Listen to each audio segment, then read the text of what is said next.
미국 힐링 커뮤니티 교회에서 많은 분들이 은혜를 받으시어 삶의 지혜를 얻고 새로운 삶을 살게 되었던 손동원 박사님의 영혼 부흥 바이블 메시지 내용입니다. 오늘은 다시 일어나 베델로 올라가라라는 주제로 은혜를 나누고자 합니다.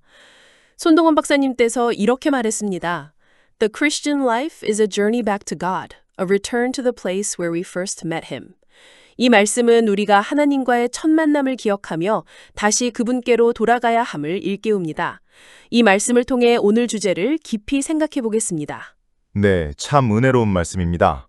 손동원 박사님께서도 베델은 하나님과의 만남의 장소이며 우리가 넘어져도 다시 일어나 그곳으로 돌아가야 한다고 강조하셨죠. 창세기 35장 3절에서 야곱은 우리가 일어나 베델로 올라가자. 내가 거기서 내 환난 날에 내게 응답하신 하나님께 단을 쌓으리라 라고 했습니다. 여기서 응답하다는 히브리어 아나로 하나님의 도우심을 뜻합니다. 왜 우리는 베델로 돌아가야 할까요? 손동원 박사님께서 말씀하셨듯이 첫째, 베델로 올라가는 것은 하나님과의 첫 만남을 회복하는 것입니다. 시편 42편 1, 2절에서 하나님이여 내 영혼이 주를 사모하나이다 라고 했습니다. 이 사모하다는 히브리어 아락으로 하나님을 간절히 찾는 마음을 나타냅니다. 베델은 우리가 하나님을 처음 만난 거룩한 장소입니다. 맞습니다. 이 말씀을 들으니 야곱의 이야기가 떠오릅니다. 야곱은 창세기 28장 16절 17절에서 베델에서 하나님을 만나 이곳이 하나님의 집이요 하늘의 문이로다 라고 고백했죠. 그는 도망자 신세였지만 하나님의 약속을 받고 베델에서 새 출발을 했습니다. 야곱의 회복은 우리에게 다시 일어나라는 도전을 줍니다. 정말 그렇습니다. 손동원 박사님께서 야곱의 베델 경험을 예로 들며 하나님과의 만남을 회복하는 것이 신앙의 시작이라고 하셨죠. 둘째, 베델로 올라가는 것은 하나님의 약속을 신뢰하는 것입니다. 히브리서 10장 23절에서 약속하신 이는 믿으시니 우리가 믿는 도리의 소망을 움직이지 말고 굳게 잡으라 라고 했습니다. 이 소망은 헬라어 엘피스로 하나님의 신실하심을 믿는 확신을 뜻합니다. 베델은 약속을 신뢰하는 곳이요, 환신의 장소입니다. 네, 하나님의 약속은 우리를 다시 일으킵니다.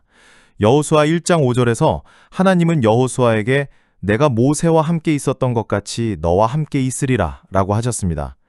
이 약속은 여호수아가 베델과 같은 믿음의 장소로 나아가게 했습니다. 약속을 신뢰하는 신앙은 우리를 베델로 이끌어줍니다. 손동원 박사님께서도 이 신뢰를 중요하게 강조하시며 엘리야의 이야기를 예로 드셨죠. 열왕기상 19장 7, 8절에서 엘리야는 절망 속에서 하나님의 음성을 듣고 호렙산으로 나아갔습니다. 그는 베델과 같은 하나님의 임재를 경험하며 새 힘을 얻었습니다. 엘리야의 여정은 하나님의 약속을 붙드는 신앙을 보여줍니다. 엘리야의 이야기는 우리에게 큰 교훈을 줍니다. 그는 넘어졌지만 하나님의 부르심에 다시 일어났죠. 손동원 박사님께서 말씀하신 것처럼 약속을 신뢰하면 베델로 돌아갈 수 있습니다. 네, 그리고 셋째, 베델로 올라가는 것은 소망을 품고 새롭게 헌신하는 것입니다. 로마서 12장 1절에서 너희 몸을 하나님이 기뻐하시는 거룩한 산 제물로 드리라 라고 했습니다. 이 드리다는 헬라어 파리스테미로 하나님께 전심으로 헌신하는 삶을 뜻합니다. 베델은 헌신의 장소입니다. 맞습니다. 이 헌신은 소망에서 나옵니다. 이사야 40장 31절에서 여호와를 앙망하는 자는 새 힘을 얻으리니 라고 했습니다.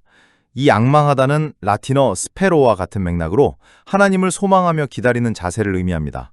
소망은 우리를 베델로 이끌어줍니다. 손동원 박사님께서도 이 소망의 헌신을 강조하시며 베드로의 이야기를 예로 드셨죠. 요한복음 21장 15절에서 17절에서 베드로는 예수님의 부르심을 받고 다시 헌신했습니다. 그는 실패했지만 예수님의 사랑 안에서 베델로 돌아와 새 사명을 받았습니다. 베드로는 소망으로 헌신한 삶을 보여줍니다. 베드로의 회복은 우리에게 큰 도전을 줍니다. 그는 소망으로 다시 일어났죠. 손동원 박사님께서 말씀하신 것처럼 소망은 베델로 올라가는 우리의 동력입니다. 네, 말씀을 듣고 생활에 적용할 수 있는 실천 원칙 3가지입니다. 첫째, 하나님과의 첫 만남을 묵상하며 기도해야 합니다. 시편 77편 11절에서 내가 여호와의 행사를 기억하리니 라고 했습니다. 첫 만남을 떠올리는 묵상은 베델로 돌아가는 길입니다. 네.